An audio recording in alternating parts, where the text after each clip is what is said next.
An election, an appeal for disqualification of MLA candidate of Sri Talem Tabo for being boot captured at polling station number 22, Molomdere on 19/4/2024, an appeal for immediate arrest and direct violation of Representation of People's Act 1951 under Section 134A and murder of Article 324 and 326 of the Indian Constitution.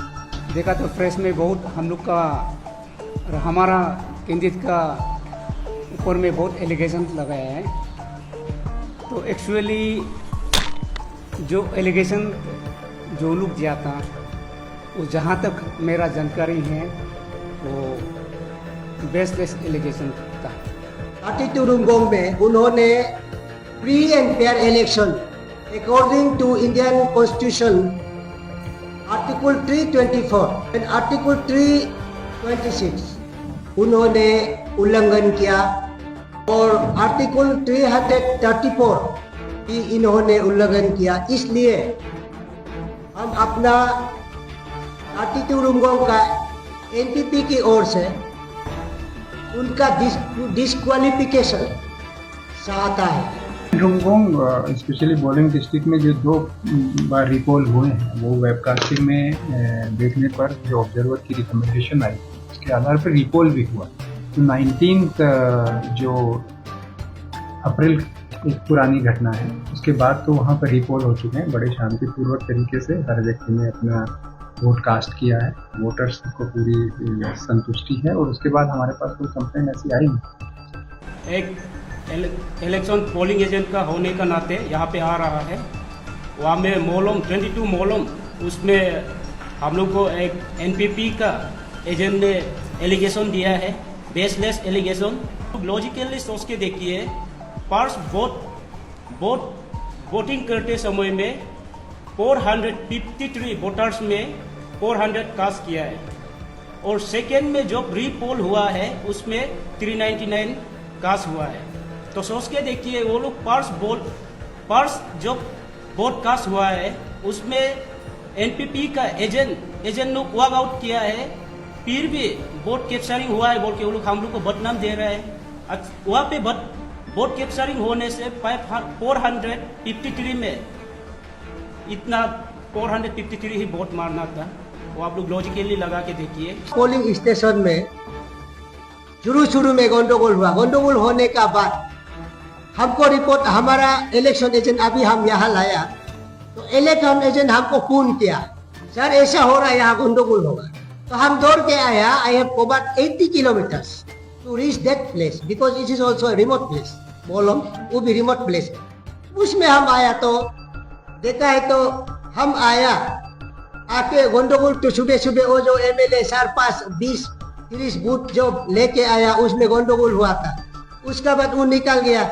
उसका बाद हम आया तो हमको उसका जो polling agent है हमको यहाँ से हाथ से खींच के एक तो बाहर धकेल करके बाहर निकाल दिया। तो ये बाहर निकालने का बाद हमको ताजुब लगा, अरे हम तो इलेक्शन एजेंट है, इलेक्शन एजेंट तो कहीं भी जा सकता है एनी पोलिंग स्टेशन में, वो भी कुछ उल्टा पुल्टा बोलने के लिए नहीं। शांति से वोट दीजिए, जीत हार तो होता ही है इलेक्शन में। ये only this is the message which my intention to visit that place.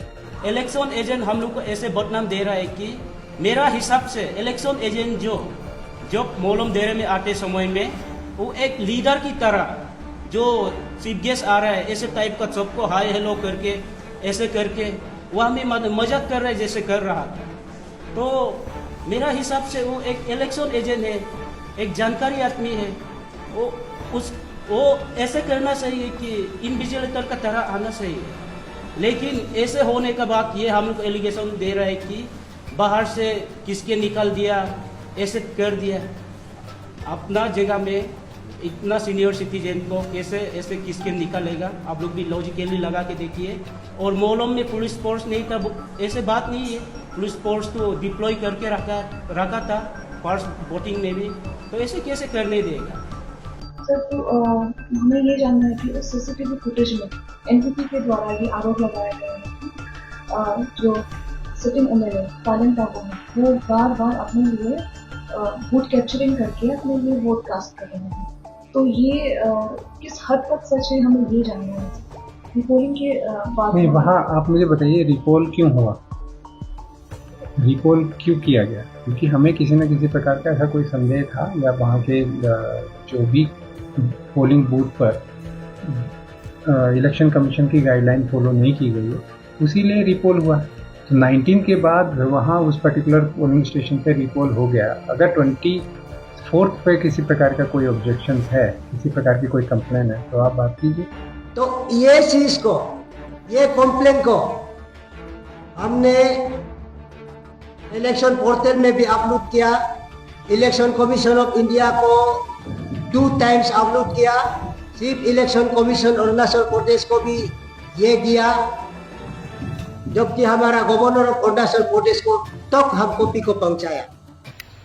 Hello everyone, welcome to Arunachal Express. Today we are here at Bolang, Siang District for the FIR lodged on 6th of May 2024 by the NPP election agent Shri Karmur Jarang stating the appeal of the disqualification of the candidature of Shri Talam Tabo, the contesting MLA candidate for the 32 Rungong Assembly constituency for being booth captured at the polling station number 22, Molom Dere, and for the immediate arrest for the direct violation of the Representation of People's Act 1951 under section 134A and the murder of the article number 324 and 326 of the Indian Constitution, on which the Deputy Commissioner of Siang District as well as the District Election Officer, Superintendent of Police Siang District and the Returning Officer clearly denied to give any statement and directed to the Chief Election Officer Itanagar.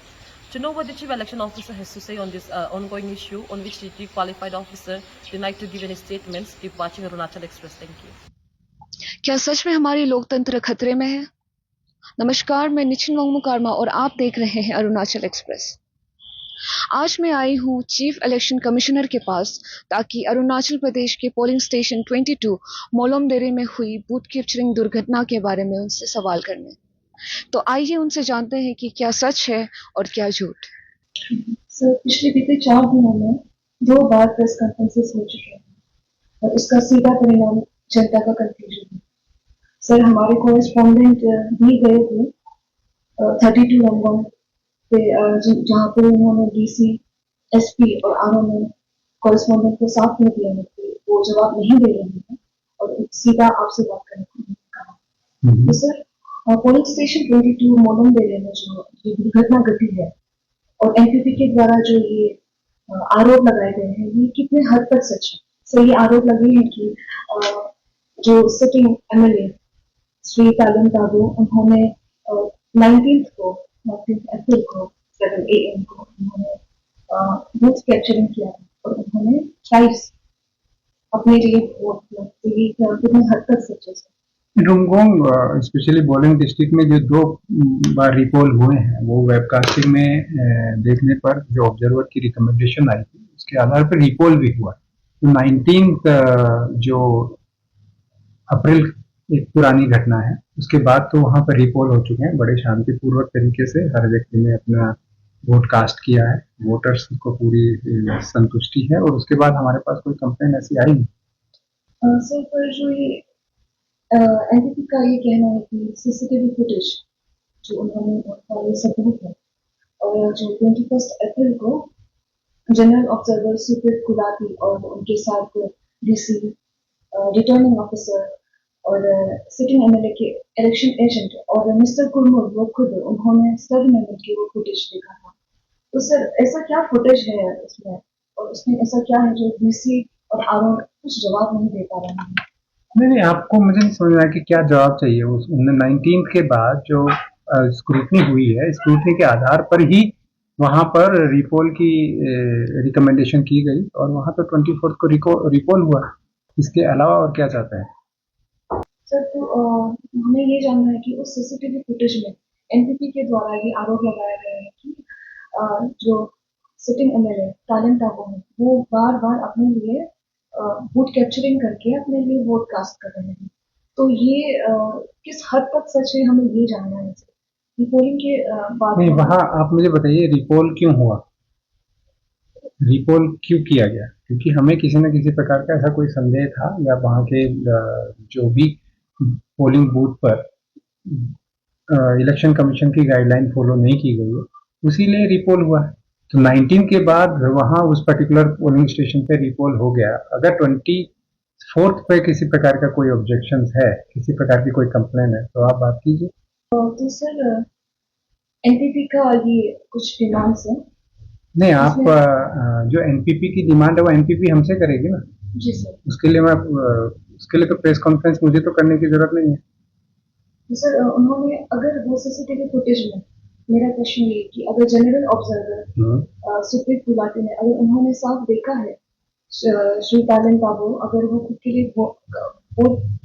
Vote capturing कर रहे हैं और अपने लिए वोटकास्ट कर रहे हैं, तो ये क्या लोकतंत्र के खिलाफ ये मर्डर नहीं है सर? अरे वो आपको चीज को समझ में नहीं आ रहा है कि 19th को जब पोल हुआ है और वहां पर अगर किसी कैंडिडेट को देखा गया है, इसीलिए ऐसा तो नहीं है कि वहां कोई वायलेंस हुआ है या किसी प्रकार का कोई ऐसी घटना हुई है। एक व्यक्ति को अगर देखा गया है, इसलिए हमारे यहाँ पे रिपोल हुआ है। तो सर तो लोकतंत्र की हत्या तो तब होती है ना जब वहां पर रिपोल नहीं होता या उनकी कंप्लेन के आधार पर वहां पर किसी प्रकार का कोई एक्शन नहीं लिया जाता। इससे बड़ा एक्शन क्या लिया जाएगा कि वहां पर रिपोल कंडक्ट कराना पड़ा। तो सर क्या उनका डिस्क्वालिफिकेशन नहीं होना चाहिए आपके हिसाब से? देखिए, जो डिस्क्वालिफिकेशन है वो एक अलग चीज है। उस दिन जो वोटिंग कंपार्टमेंट अगर कॉम्प्रोमाइज हुआ है और ऑब्जर्वर की ऐसी रिकमेंडेशन थी, तो इलेक्शन कमीशन की गाइडलाइन के हिसाब से वहां पे दोबारा इलेक्शन कराना होता है, जो कि हमने कराया।